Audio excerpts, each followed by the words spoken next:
Hey, what's up? This is Ricardo at Parts People, and in this video, we'll outline the steps for completing a part replacement on your Dell PC.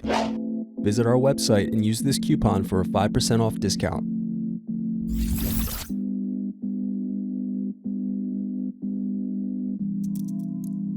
Unscrew and remove bottom base.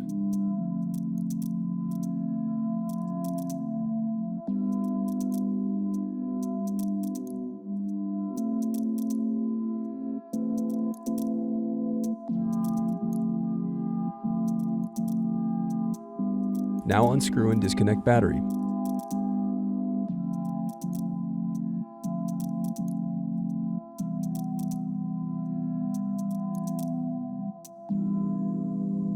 Now unscrew solid state drive.